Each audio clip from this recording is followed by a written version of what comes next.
listening to the podcast To Be Single or Not to Be by Shanna Montana, a podcast where we talk about the single life, dating, and relationships so you can make a decision at the end of each episode and decide to be single or not to be.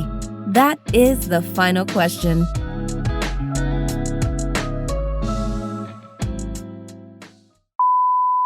So today's topic is you have permission to be yourself in suffering from imposter syndrome. We really could just call it imposter syndrome because that's what I want to talk about. I feel like this is a word that social media controls everything, the propaganda. I've been seeing the word imposter syndrome everywhere. And then I actually last night connected, I would say, with another a young lady on Instagram. Like she had followed me and I went to her page and we had some similarities. And so we messaged each other, kind of became Instagram friends real quick. And so then we started having this conversation based on, she made a post about imposter syndrome. And I was like, I can resonate so much with what you're saying. Not that I'm living in it right now, but I just related to the post. So all of that said, that was just another clue that this is a conversation that needs to be had, because I think it's a term kind of like we talk about narcissists. We kind of knew what they were, but now we've gotten the vocabulary. We know how to navigate it. And imposter syndrome is a term that we've started to hear more of that we've definitely probably all been victim of. We'll get to that in a while in the workplace and things like that. But I feel like it's something that we need to be able to have the right language around and then have the right knowledge around so that people can kind of go forward knowing how to move away from it, how to navigate it.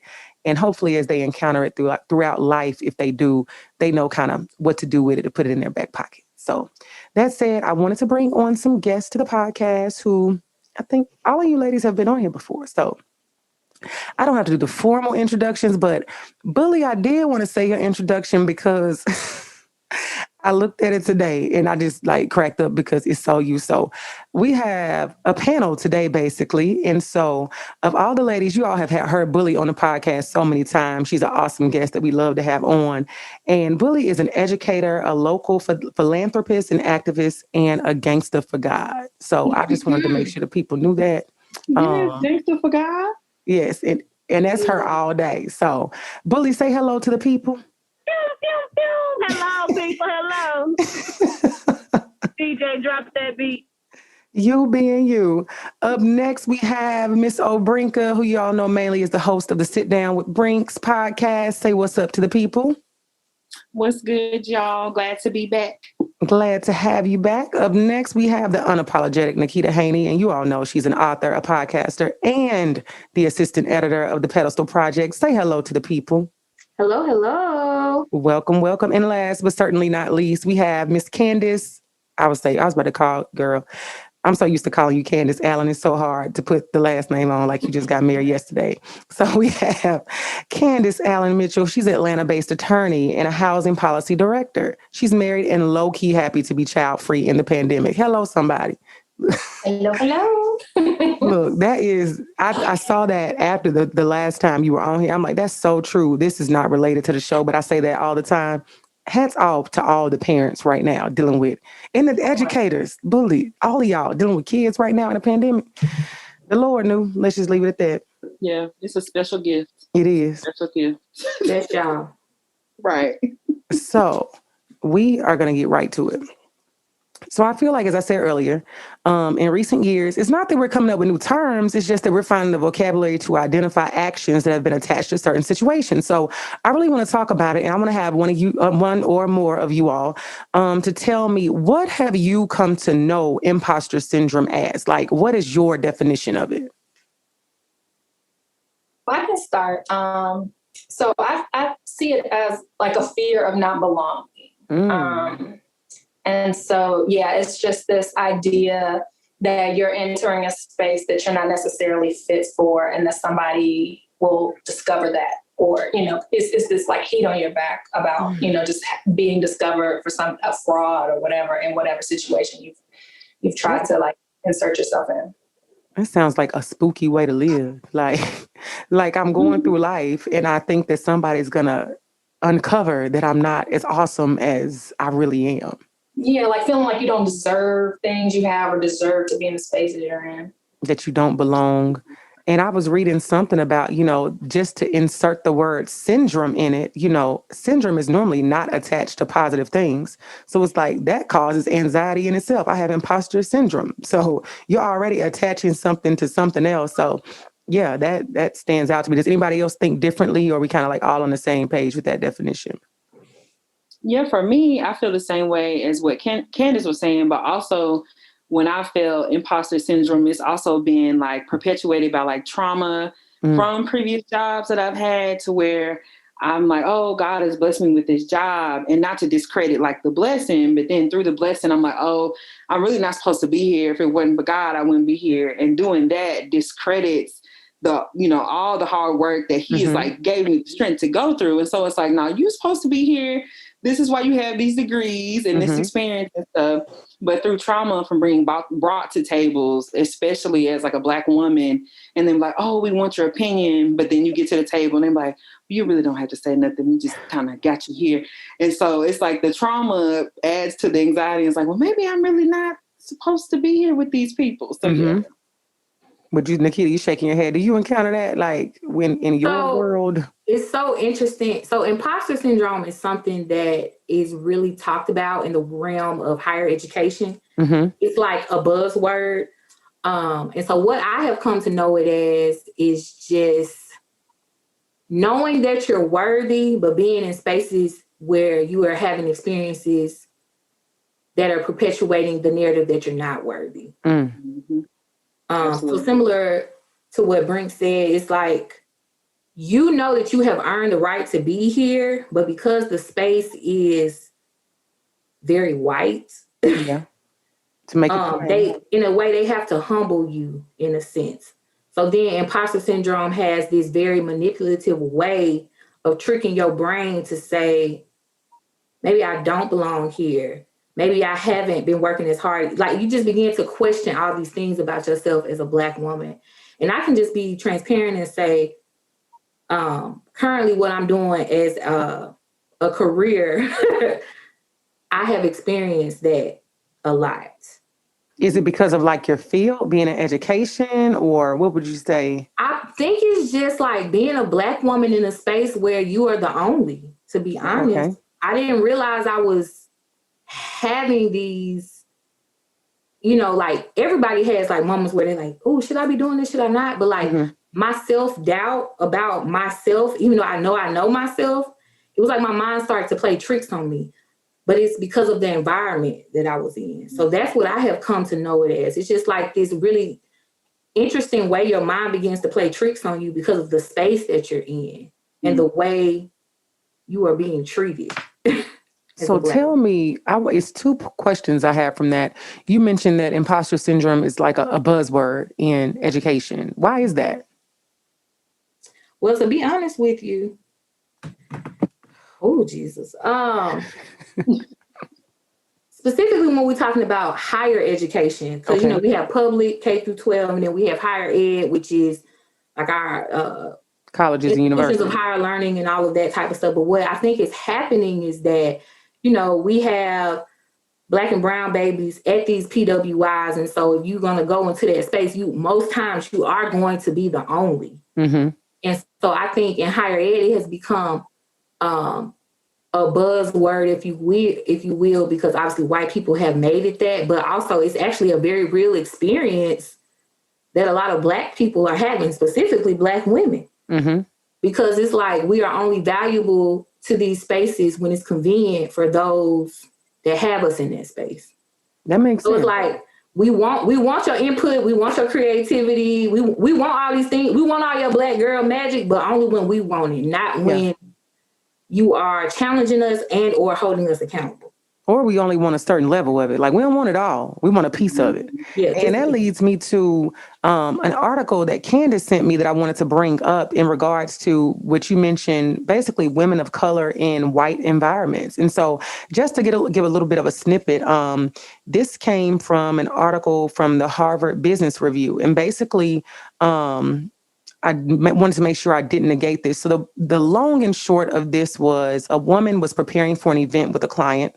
where Barack Obama would be the keynote speaker. And the client was super pleased with her work. Yet she had so many encounters with her coworkers that made her doubt herself, from bullying to racism to side remarks. It was a lot of things to the point where it started to take a toll on her, where she eventually was taken from lead of the project to co-lead of the project. By the time the project was done, she was barely acknowledged. And so when it was all said and done and she reflected on it, she said, she kind of fell prey to what was happening to her at that time, but she knows that it wasn't like a lack of self-confidence that held her back. It was just repeatedly facing systemic racism and bias in that environment. So, along with what Nikita stated, have you all ever encountered things like that, like in your work environment, whether it be now or in the past, or have you seen it happen to other people?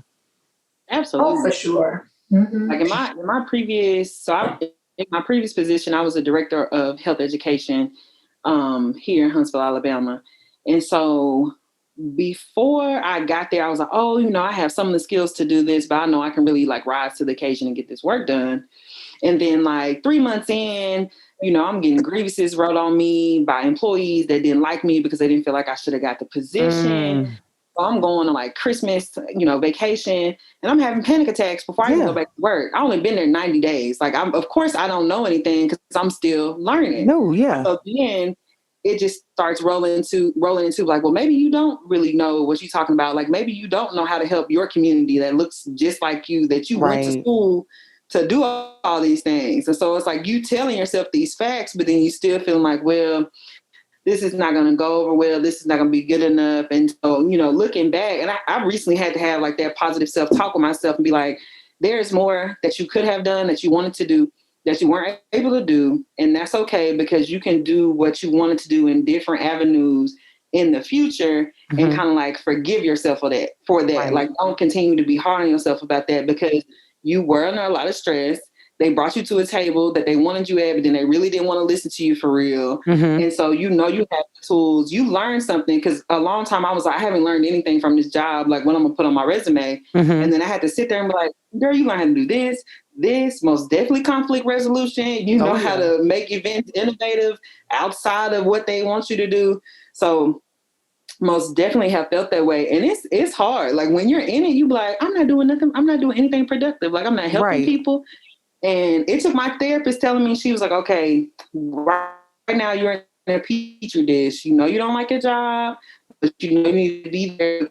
Things going on. I was trying to pay for a wedding. So she was like, you got things going on. So rely on the things that recharge you or like give you life in a situation. And that was my team. My team kept me at that job so much longer than I can even imagine. And the ones who helped me understand that I was actually doing the work, and I actually helped them and taught them things. And that's what helped me be like, okay, let me get on the other side of this imposter syndrome. I was exactly where I needed to be to make an impact. Absolutely. I love it that you were able to come out on the other side of it. So Bulli, what do you have to say in regards to that? What's been your experience? Well, my experience, like dealing with imposter syndrome is a little bit different, and we're not on that subject, so I won't share it now, but with like the education and like that industry and that environment, I have seen it happen in many ways with how Black educators are treated or seen versus their white counterparts. As simple as, I've been to a school where they just gave a different title. They got a degree, and they may even have more degrees, but they didn't have the same degree. So they would call them tutors, and they would call the other ones teachers, just to pay them significantly different for the same job, or actually the tutors would actually do more, and would literally treat them like the help, and in turn treated even the Black teachers that were of the same stature, I guess, or the same degree, they would still treat them like the help. And you see that a lot, especially in charter and Black and brown schools, where, of course, the student population may be one thing, but the teacher population is a different thing. And I've seen it too many times where they'll make it seem like Black teachers are only good for discipline. And making it like villainizing the Black people. So instead of them holding themselves accountable or instead of them controlling their classroom, they'll be like, I'm gonna send you to Miss Williams. I'm gonna send you to that, like, as a threat. Like, oh, you're gonna get it once I get the black teacher involved. Oh, okay. And so that type of behavior and stuff like that would definitely, I've seen it manifest in people's mind that, you know, that they're only good for these types of things, that like, and I've seen it manifest in ways where black teachers or black educators will get stronger and will get more disciplined because they think that's all they're good for. Yeah. Not for the education part as much. And so like I said, I don't have the exact same experience because I don't see white people as real. So it's hard for me to really like care. You know, like they really can't affect me the same type of way that like black people can, because I kind of like think white people are cartoon characters. I mean, they're very real as far as like when bad things happen, but most of the times they're like cartoon characters to me sometimes. So they don't have that same type of effect on me to like make me feel like I'm not good enough. Only black people can like actually make me feel like I'm not good enough, not white people. But at the same token, I've seen it systemically in the education system for sure, and other places too, where they make you feel like you're only as good as the stereotype and that you're only as credentialed as the stereotype of a black woman. Makes sense. So unfortunate. But that whole disciplinary thing, I remember like growing up in school when they would do that kind of stuff. We had white teachers and black teachers. I'm going to send you to so-and-so's class. Like, well, because she's a strong black teacher, you know, it's nuts. This stuff like that, like never goes away. So Kandice, what would you say your experience has been with it? What have you seen? I'm sure you've seen a lot. Yeah, and it's a little different because I haven't felt it racially as much. I don't think I've had the experiences to really automatically assume that I'm going to have this bias in a white environment, because I haven't worked in a lot of white environments. I've had, I guess a different experience as far as just kind of working a lot with counterparts who are black, but I have felt imposter syndrome for other reasons and like background reasons. Going into law school, I felt like that, just having an understanding that, a lot of my counterparts and black women had, these like, they have come from different types of families with, parents who've been executives and may have been lawyers themselves and things like that. And so just knowing or worrying that I'm not on an equal playing field with some of these people. That's really been my experience. It's usually going into situations and recognizing that I'm kind of an outsider technically, and how do I operate in that deficit? Just working in Atlanta, a lot of these people have grown up together, have been in community together. You're like in the political space or the legal field here, like, the relationships go deep in Atlanta. And knowing that, I don't have a civil rights activist, parent or, grandparent. I don't have, wealth beyond measure, coming from my family. Like those types of worries and feelings of not having the network that other people have made me feel like I might not be able to pull certain things off that I've been responsible for. Right. That makes sense. Yeah. I think about that even going as far back as this is I don't know if it's a terrible or a good example. This was like elementary school. And now that I think about it, my teacher should have never done this, but she went around the class and she wanted us to tell, what do your parents do for a living? And that was a very taboo question because, why would you make, and if I could begin, I was at least in elementary and old enough. So say I'm in 5th grade. Why would you make us go around the room and say what our parents do for a living? So I remember because my grandparents raised me and they were, of course, retired, which wasn't a bad thing. But I'm sitting in the room with all these kids, like my mom's a housewife and my dad's the CEO of Bank of America or something. And so I'm like sitting in the room like, well, let me make up something when they get to me, so not even, of course, realizing at the time, like my situation wasn't bad, but in that moment, I am like under the age of 10, of course. And I'm already thinking like, everybody in here is better than me because of X, Y, Z. And so I can see how even at that young age that could cultivate to grow up and again wind up, if we don't, kind of heal from it or process it or know how to navigate it, show up in a room as my 30-plus-year-old self and still feel like I'm not enough because, like you said, Bob's parents own Coca-Cola. Like, good for you, so it can kind of make you feel away. So that said, I know we've kind of dived into the topic on the deep end, which I am grateful for. But on that note, we'll be right back with part 2 of this conversation.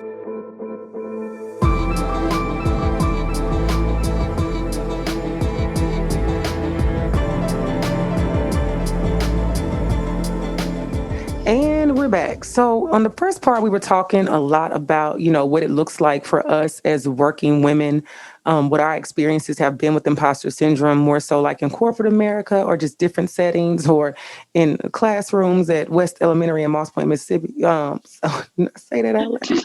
All right. So I want to now dive into, kind of looking at the original definition that many of you gave about, imposter syndrome in general is just where a person feels like, they don't deserve the accomplishments or they're going to be found out that they aren't supposed to be there when they really are. So I want to ask, how do you all think we wind up in these spaces where the life we are living, we're living our life and we think that we are not really who we say we are? Is that something that's taught to us, something that just is forced upon us by coworkers, or like, where do y'all think that comes from? Because it happens outside of the workplace, obviously. Mm-hmm. I think oh yeah, go ahead. Oh, I was just gonna say, I think it comes from so many places. Like you never know like where you're getting this messaging, but I do think it has like a familial factor, like what you thought your life would look like growing up. What your family was able to accomplish has a lot to do with what you think you are capable of doing. How confident were your, like for me, like, you're looking to the women in your family, how confident were they in their qualities and what they had? And you kind of learn your own self-confidence through them. So when they doubt themselves and their abilities to move through life, you don't really see yourself as anything special beyond them. And so you have issues, even if you do accomplish more, that kind of stuff stays with you. At least in my experience, a lot of that stays with me when I am making it in certain spaces. That negative like self-assessment hits me all the time. I have to like constantly battle that and say that, I do deserve these things that I work for. Right. But I think it comes from that. It comes from society. You look at, what people who look like you, people with your educational background, you measure yourself against that. And then you have an expectation of what you deserve based on that. And so as a Black woman, there's not a lot that you'd expect if you rely on society to kind of give you that concept of self. Yeah. And so then also you just have negative relationships where people are actually telling you that you're not worthy. And so you have to fight what other people are actually telling you, not your concept of what reality is. Because some of it is self-induced, but then some of it could be from abuse. Yeah. I agree. Kandice hit the nail on the head because like with society, especially for me with like systemic racism in white spaces and also like in Black spaces, I remember being like the little girl that was like smart or whatever. So then I would end up being in like the advanced classes, but I was the only Black person in there. Mm-hmm. So then I was like, well, I feel like, I'm not supposed to be in here, or I can't really relate to anybody in here because, I'm the only Black girl. And so it's like, oh, look at your hair changed from last week to this week, or it's Black History Month. So like, who's your favorite Black History person? I'm like, girl, I'm not the teacher, you the teacher, you teach it. But it's like, and then my voice kind of always sounded like, had like this sound to it or whatever. And so being in middle school and elementary, oh, you speak like a white girl. No. And so I'm like, well, I don't really fit in with like white people for real because just based off my parents, I'm like, I don't know. And then when I would be around Black folks, I was like, well, let me try to use this word, this slang word that I heard on BET on the radio. I sound stupid, just looking crazy. So I'm like, I'm just trying to find my people. I'm trying to find my way back. Right. It's just, it's too much. But I feel like that systemic racism most definitely plays on us because even when we get like those degrees we find ourselves kind of like in a two-ness where we're trying to relate. For me, we're trying to relate like in academia, and we're trying to talk the talk or the language that is spoken there. But then we also still want to be able to go to the community and do the community research. But then once they see that you have like a master's degree or like a PhD, if you don't sound or you can't talk to them like in their dialect, then they're like, oh, well, I don't really trust you either. And so you feel like you're an imposter. Yeah, in like both of those worlds. And I'm like, I was born on the South Side. Like, what's up? Like, you know, from the same hood. Quit playing with me. Right, we still trying to make it work. I was getting, you know, meat boxes from Piggly Wiggly too. So, yeah, let's be clear. So, Bulli, what do you think about that? I'm glad Obrenka brought that up because that was one of my things. In general, I say stereotypes and stigmas is what motivates a lot of this, because I had a similar, like as a young person, really don't care at all as a grown person, but as a young person, I definitely had imposter syndrome with like being Black enough. So again, like I said, like I didn't really care what white people said that much because I had already I was always in white environments. I went to private schools, you know, stuff like that. I was always there in those situations. But it was really the pressure from Black people, like, you're not really us because you smart. Well, Black people are smart naturally. Yeah. So why are you so upset with yourself? Yeah. And it was like one of those situations. But and I didn't fit the mold. So again, stereotypes. Like I'm extremely Black. People know now, and people learn very quickly. I'm very Black, but I wasn't in a box Black. You know, I like country music and rock music and I like hip hop. I like, you know what I'm saying? I went to a PWI, I went to private schools, you know, I know how to be in both environments and I've learned to like things of both environments. Right. But, you know, when I was, I guess, a kid or quiet and didn't speak up as much about it, as far as like feeling like I should be the leader, because a lot of times I had to lead because I was the one who could speak. I was the one who could articulate it. You know, I was the one who can make it clear, like, you know what I'm saying? Like when it came to injustices for my Black peers and things like that, I was the one who could articulate it. So I had to be the one to do it. Right. But often as a young person, I was like, I don't really deserve to be here because I didn't grow up in the hood, or I did, you know what I'm saying? Like not Black, you know, not Black enough. Like I didn't grow up in the hood, or I didn't have those experiences. I came from a 2-parent home. So I'm not Black enough, which sounds insane out loud, right? Sounds insane that you would say because you didn't come from the hood. It's like, who made those rules? Right. That you're not Black enough. But those types of stigmas and stereotypes, that false credentials, you know, as a young person did make me be that way. And then also as an adult, which is, I think is a big thing that we haven't talked about yet, is just mental health and mental illness and all together. Because of the stigma there, and we're still not there. We still got a ways to go. Right. We still don't know or see the range of what it looks like. And, you know, we know what a functional alcoholic look like. We know what a functional cokehead look like, but we don't, most people don't really know what a functional bipolar person look like, or, you know what I'm saying? In that same aspect. So when you're dealing with like mental health and mental illnesses, one, a lot of intelligent people have mental illnesses. That's A. Yeah. Usually 9 times out of 10, the more intelligent you are, the more likely it's not going to translate the same in a psychology book. You know, it's just not, and we're taught that that's just crazy. When in fact, you just are smarter. And so obviously you see more, and you know what I'm saying? You got a lot more going on. You hear more, you think different. Yeah. Yeah. You just got a lot more going on. And so I feel like a lot of that going on, like when I dealt with like manic depression and stuff like that, a lot of the times, and still being an educator, I was like, no, I can't be an educator because I have this, because I'm sad, because I'm depressed. I can't possibly be qualified enough to be here or be in this room because other people are normal and I'm not normal, and things like that. So, you know, and again, and it's not, obviously I'm very qualified. I'm teacher of the year, you know, I'm the best, whatever, but your kid's favorite teacher. But at the time, you know, I was very much dealing with the imposter syndrome of, if I can't be both. And And we are taught that, and Black women know we are everything. So we definitely can be both and more.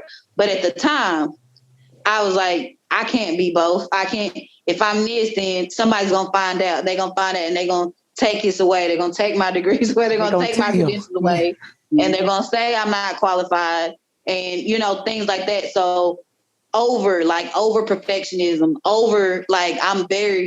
the reason why I have one of these accolades and I am so trusted because a little bit because I can, but a lot of it overcompensation. A lot of that is like overcompensation because of in the back of my head, what if they find out I'm not as happy as I look? What if they find out? So you still feel like that imposter syndrome is still like in the back of your mind, kind of pushing you? Not so much in the past, you know, few, but it definitely wasn't that long ago. Okay. For sure. It definitely wasn't that long ago. So like, how did you make a decision like to move to get past that or work through it? Like, what did that look like? God. Yeah, number one. Amen. And I know that's a teeter line because, you know, I believe in both. I believe in Black on Black therapy, not just therapy, Black on Black therapy. I've had my share of pilgrim therapists. Yes, no, I believe not that there shouldn't be white people. You should go to a therapist that, as much as possible, fits your demographic. As much as possible. Because that's how I wound up trying it. I'm still in the phase of trying out therapists, trying to find, it's like finding a doctor. You got to find the best one for you, you know. And I mean, that's physical health too, because I mean, we go through that as Black women already. They'll have you thinking that you're not really in pain for real. So that's another another thing medically. They'll have you thinking that you're supposed to be tougher than that and whatever. So I mean, so definitely when you're talking about doctors and therapy, I absolutely agree and believe in that. But I don't think it's going to be helpful for us if we don't find people in our demographic. We do, like, I believe in Black on Black therapy, or if you Latino, whatever, Latino on Latino therapy, whatever. I wouldn't go to a man, same thing. Like, some things you can't explain. Some things just already have to be understood. But for me, it was also spiritual. And I had to also find a therapist, because that's a strong line, because when you get too much into religion, they think religion solves everything, and that's not true. Right. And then you get sometimes so much into psychology, they feel like they better than God, and that's not cool either. So you got to find the balance. you got to find that balance. But a lot of it for me was just with anything, no matter what the subject is. When you get tired enough, you'll do something different. Maybe they say that you got to hit your own rock bottom before you can come right. You get tired enough. What would you say, going back to something you mentioned earlier, Kandice, when you were telling us about, you know, your experiences of like, you know, maybe something where somebody's parents were something, or you sat in a room with somebody, you know, going to law school, different things like that. Like, how did you overcome that? And not, you know, because that could be debilitating, where some people might be like, you know, well, I don't want to go to law school because, you know, I feel this way, my colleagues when they're around, or to go into the environment that you're in. You know, I'm sure it was very competitive or whatnot. Like, how did you push through that to come out and be like where you are now? I would not say that I feel like I pushed through. That could be imposter syndrome. But like, you know, I think something that, you know, I don't think enough people talk about, like I don't know, not everybody's insecure, but I do think that some people just are insecure and we won't just say so. And I feel like I have a lot of insecurities, you know, and I try to overcome them, and I'm aware enough about myself to know that some behaviors I have are coming from an insecure place. And so let's not act on it.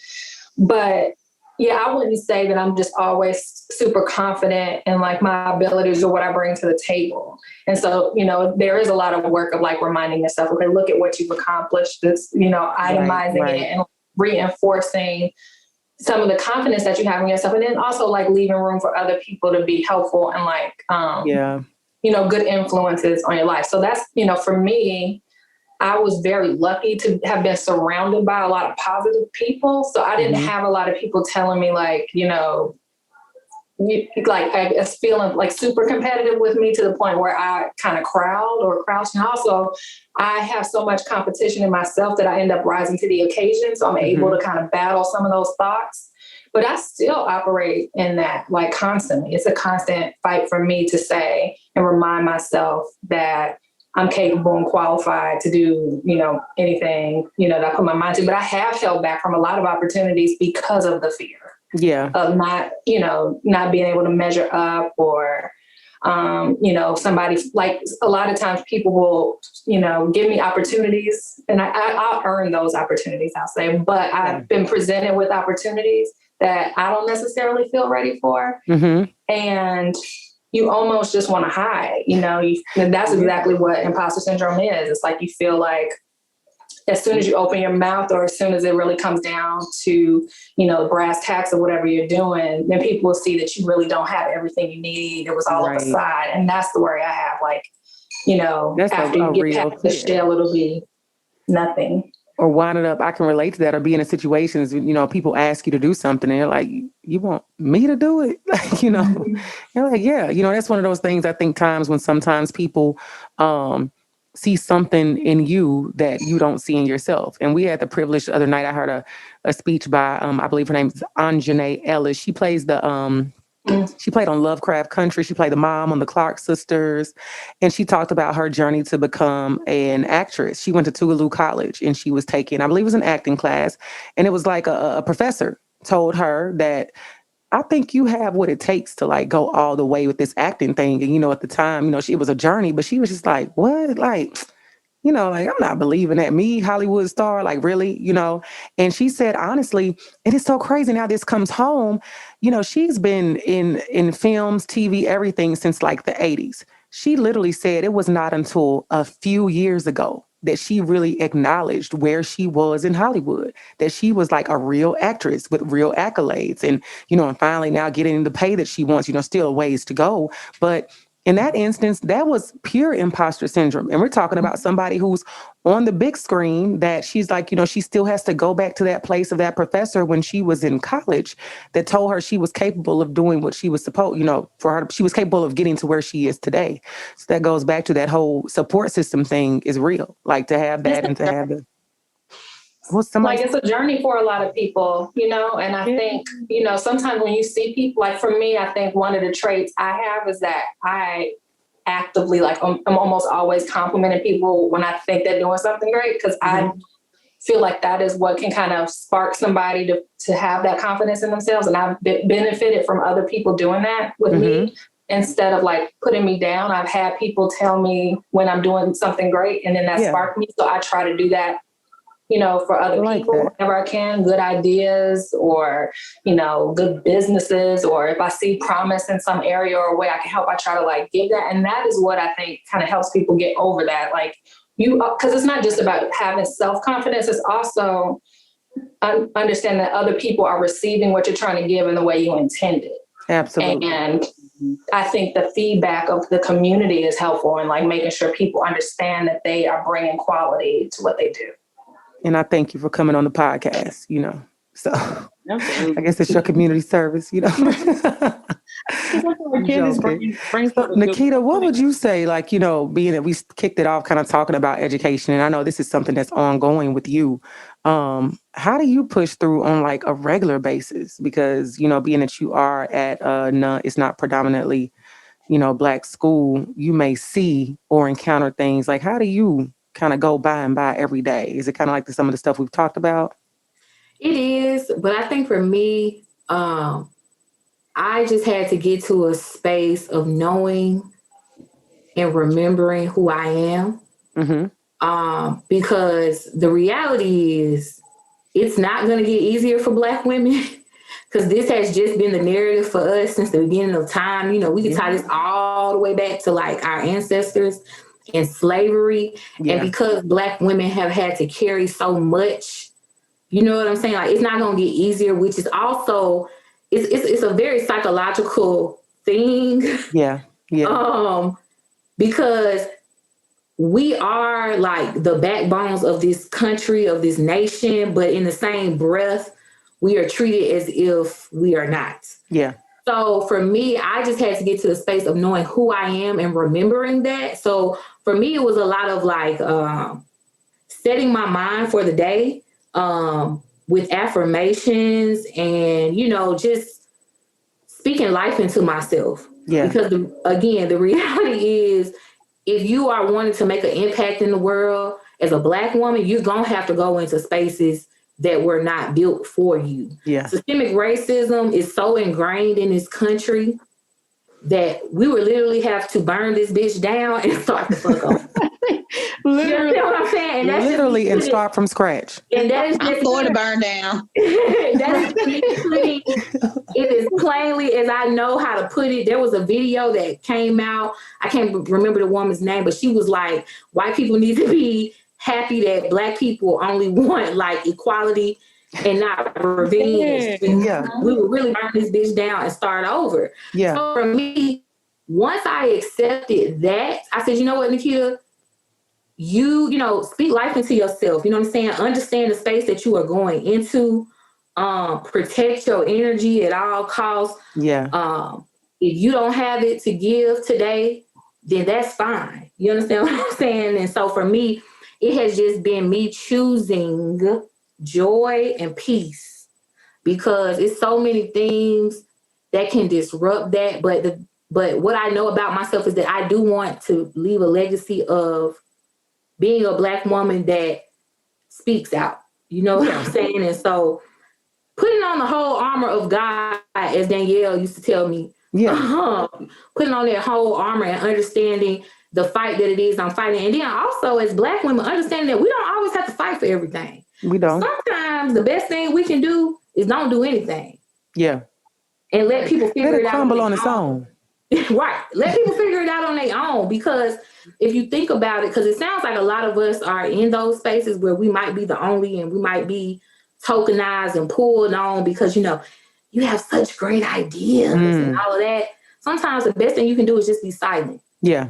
We don't always have to give that much of ourselves to whatever the space is that we're going into. So that's what I have. I have no ideas today, you know. Or, you know, I ain't got nothing. They're like, well, Nikita, what do you think? Nothing. Well, actually, I think what you all have brought to the table is sufficient enough. Yeah, and we can move forward. Anything else?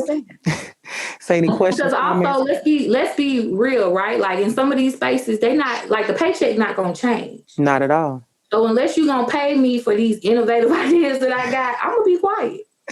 And it works to your advantage sometimes. I think too, after you've been in an environment so long, I actually celebrated my 10-year anniversary at my job. And so I still am a productive member for the most part. You know, I come to work. I'm fortunate that 10 years later, I still love my job. I work from home. I haven't always, but I don't dread getting up to do it.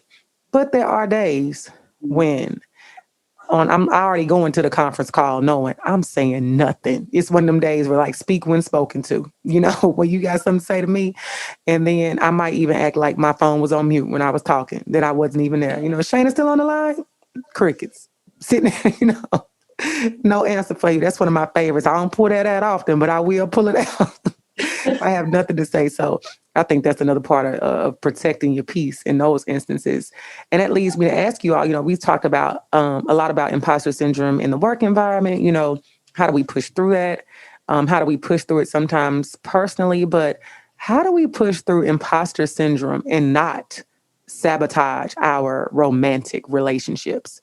And I'll go first on this one, that I have been very guilty of, you know, clearly I got a whole podcast about the fuckboys I've dealt with, but in my recent experience of a positive and healthy situation, I have had to catch myself many times of, you know, telling myself, not in a sense of like, I don't really believe in the term like this is too good to be true, but being in a situation where I'm thinking like, self-sabotage, like this is gonna end soon.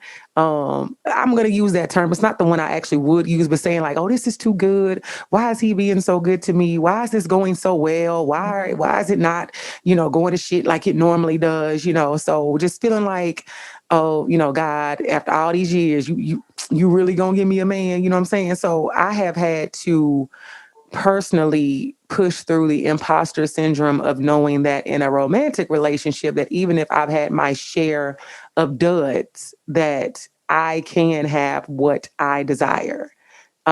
And what that looks like for me is just constant self-talk, constant, like Kandice, you said something earlier about like having an insecurity, but then having enough sense to say, okay, like that's not the reality of what's actually happening. So let me not act on that.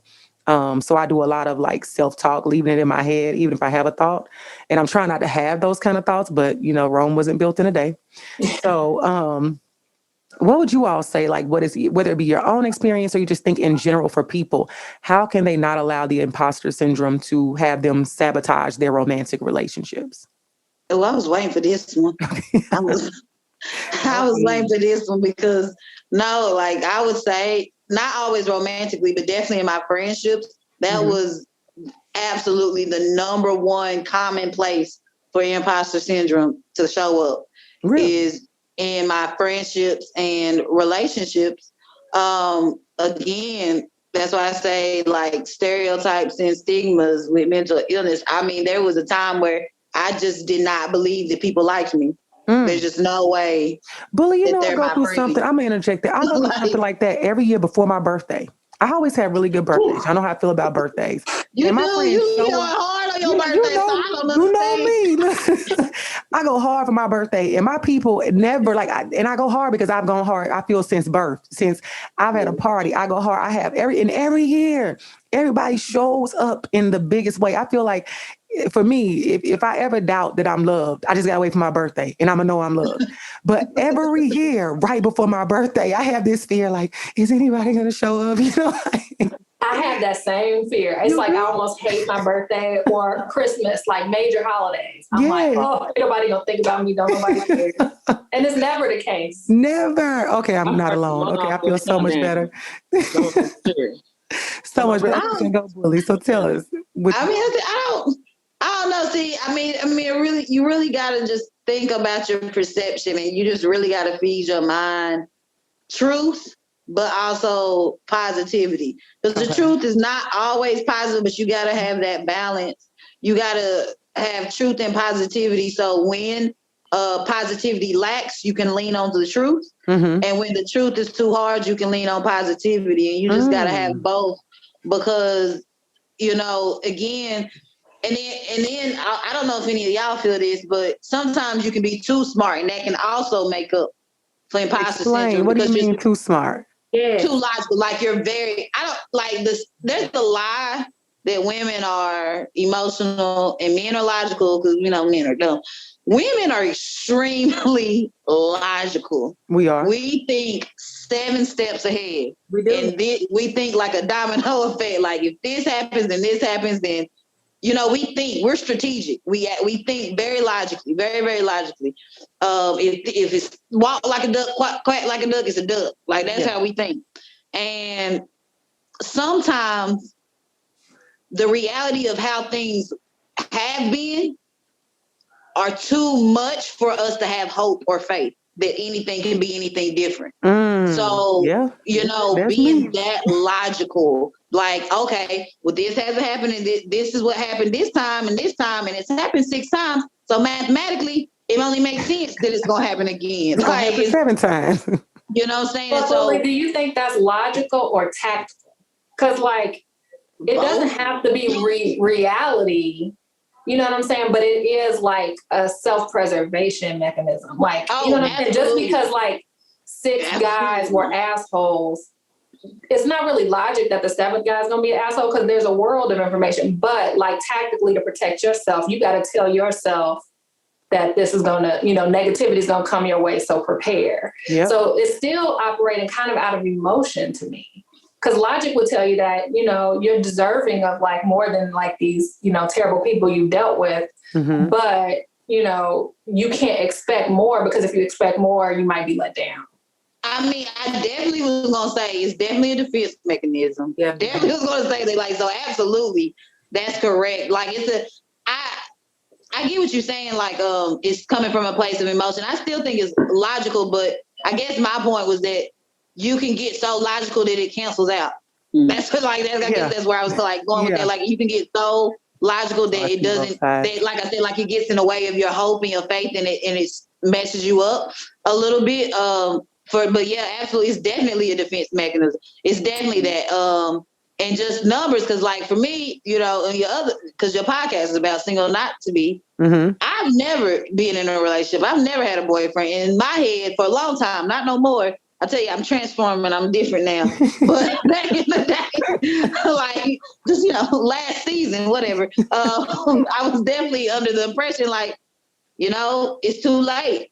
I should have started a long time ago. Because this has not happened, because I didn't do this, because then it's just not in my cards. I just can't have it. Yeah. It's just not for me. Or on a friendship level, I've been closed off. And because I've been this, that means that nobody likes me, or that means that my friends, they cool, but they only like that I'm funny. They don't really like me.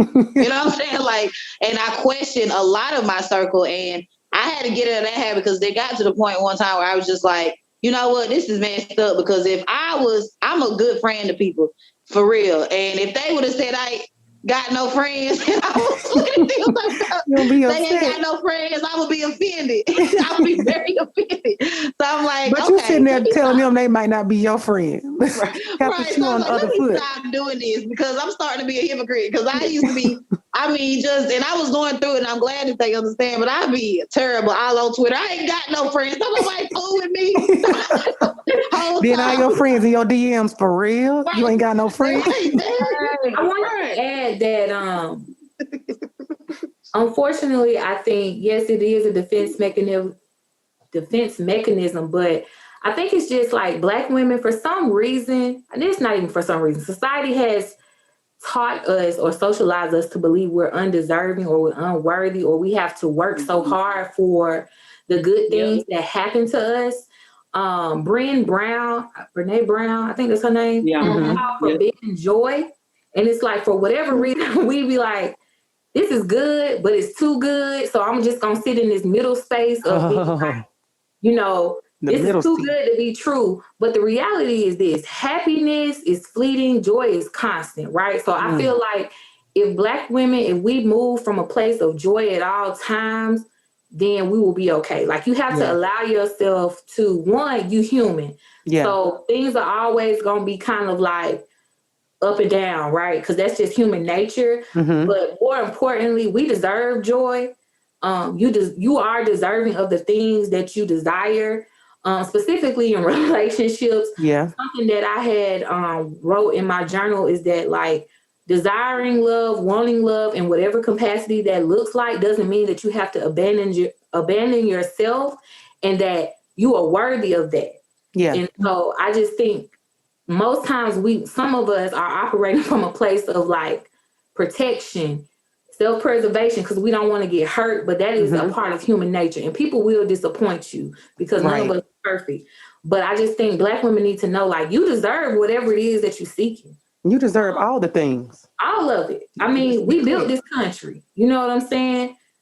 We took care of them and us. So, and it's like we deserve it without having to be perfect ourselves. Because I think sometimes it's like either you have to fake that you are all things. Yep. And you have to almost ignore your deficits to feel like you deserve things. Or you think, you know, like my experience and like what I've seen with friends has just been like, when other people don't seem like, other people aren't going to be perfect and you're not either. And when other people notice some of your faults, they don't hold your faults to the same weight that you do. You know what I'm saying? We are walking around kind of magnifying our issues. With no grace. And I think real like self-confidence and understanding that you're worthy of things is like understanding that you're worthy of that even with your shortcomings.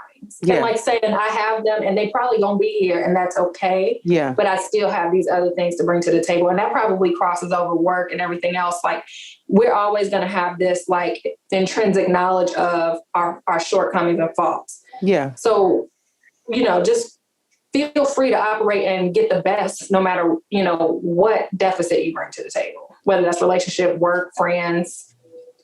And extend, I think with that, Kandice, it's like extending ourselves the same grace that we extend to other people.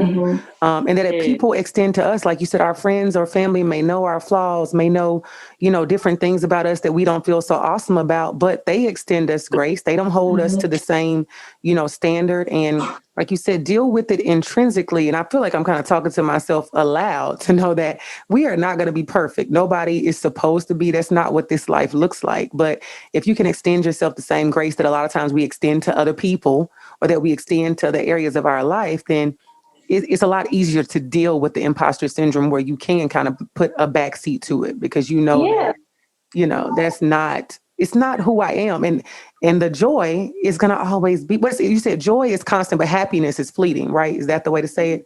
So, and that makes sense too, because it's like the overriding thing. Like I always say for every episode of the podcast, the theme, the Mississippi River that constantly flows is communication. And then you have the happiness the joy is there. I always get it backwards. The joy is going to be the underwriting thing or overriding theme of everything, but you'll have these pockets of happiness that will come from it. And then as Bulli, you just told me to forgive myself for being imperfect because I'm not God. Like I'm not supposed to be perfect. So like who implanted this idea in my head that I am perfection, And it's crazy because too, I get on this podcast and we talk about so many things and we talk about, and I'll use just a popular character of like, Beyonce. If we could bring her on this podcast right now, I am quite sure, even though she is Beyonce to us, she would get on here and say, I can relate to the same stuff y'all talking about right now. So I think, just in a grander scheme, we can look at things that way. So on that note, we'll be right back with the Living Single segment.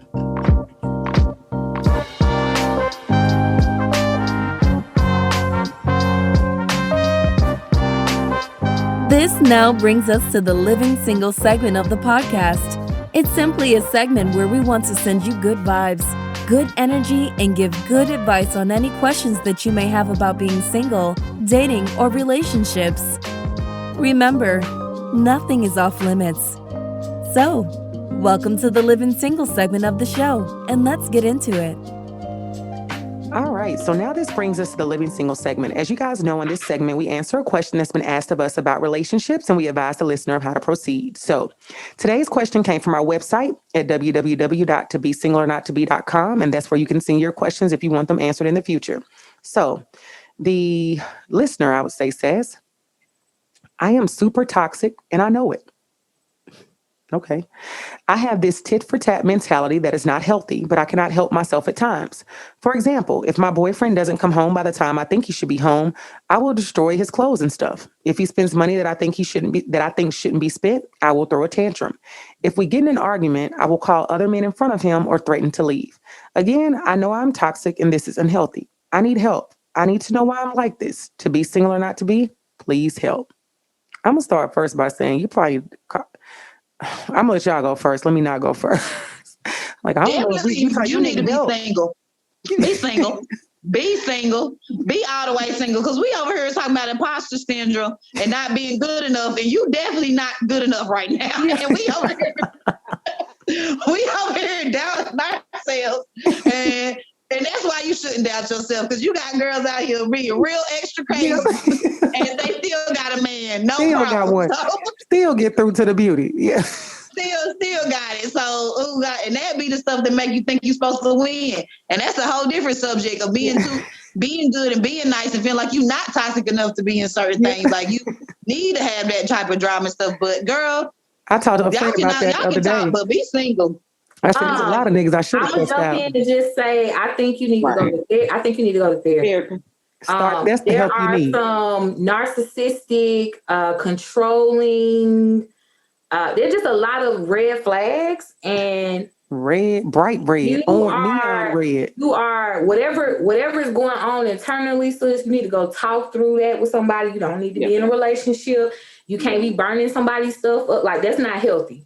And the fact that you know that you're toxic and you're not doing something about it, that's not good either. So I think you need to find you a therapist, a psychologist, somebody that you can talk to that can help you work through why is it that you feel the need to control the situation? Why are you throwing tantrums? Because it also sounds like you're a little manipulative. Especially when you say, well, basically it sounds like when you don't get your way, you throw a tantrum like toddlers do that. So this man is not your partner, because it could be a woman that's your partner. Whoever your partner is, they are not your parent. They don't need to be trying to raise you. So you need to go get some help. I agree. ASAP. Yeah, sure. Be by your damn self until you're not toxic no more.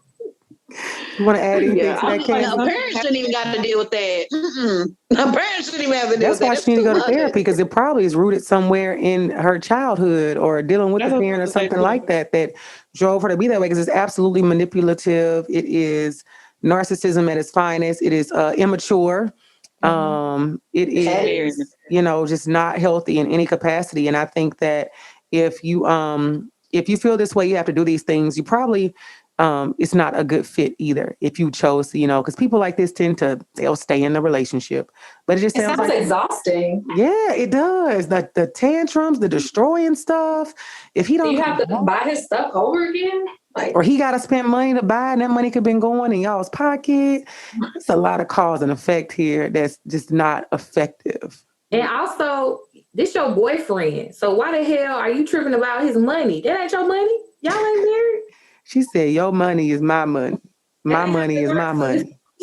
Well, it can't be your money if you burning everything. That's what I'm saying. Think smart. I've never destroyed any man's stuff. Why? Because that's less money for me. Yeah.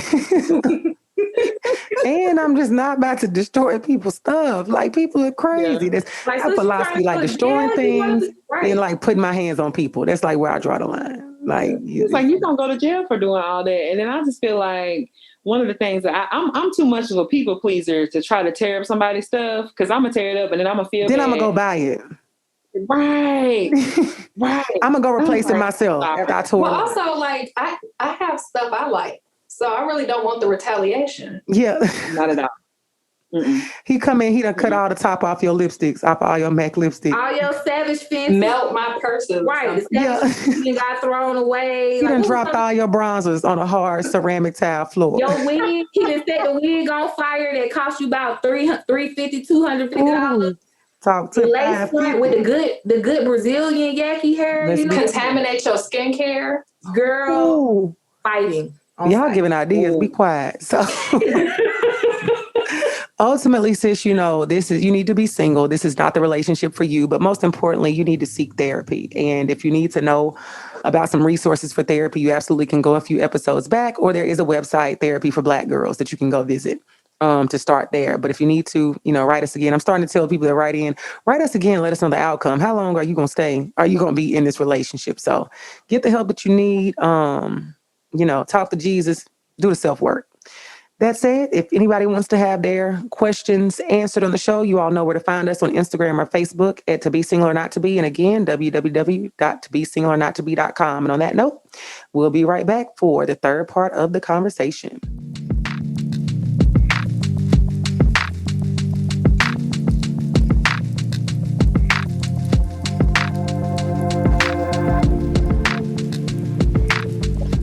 All right, so now this brings us to the resolution segment of the show. So ladies, we're going to do a quick roundtable discussion with our final thoughts regarding imposter syndrome. So what would you all say the resolution is to not allowing imposter syndrome to overcome our lives and self-sabotage our relationships?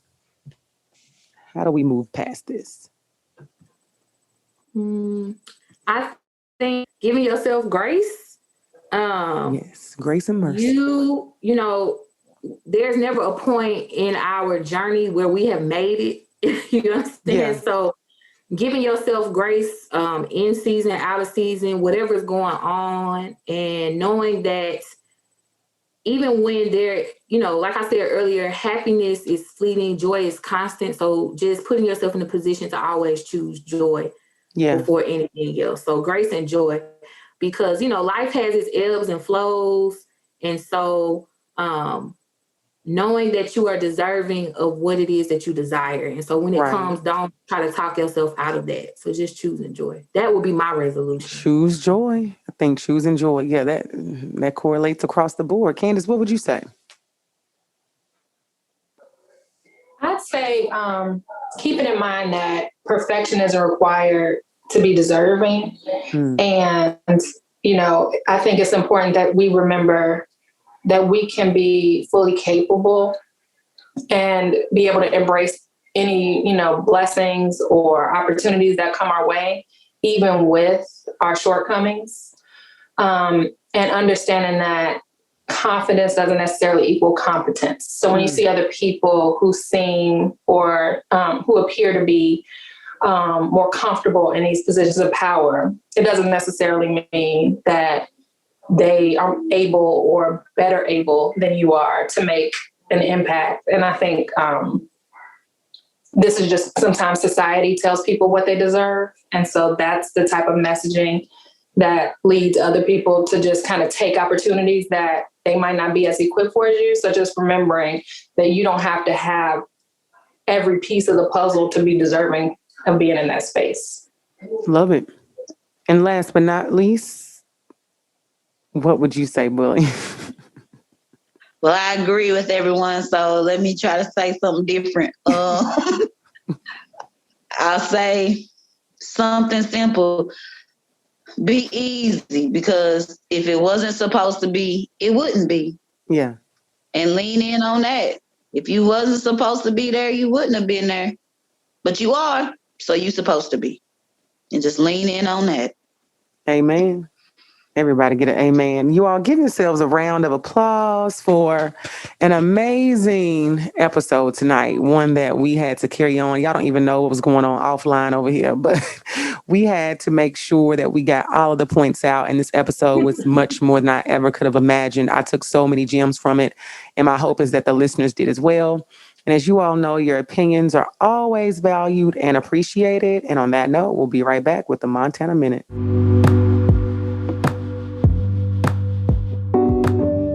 And now this brings us to the Montana Minute. The first thing, imposter syndrome is real. And after listening to this episode, if you have suffered from this, know that you are not alone and that you do not have to remain in that space because it is not where you belong.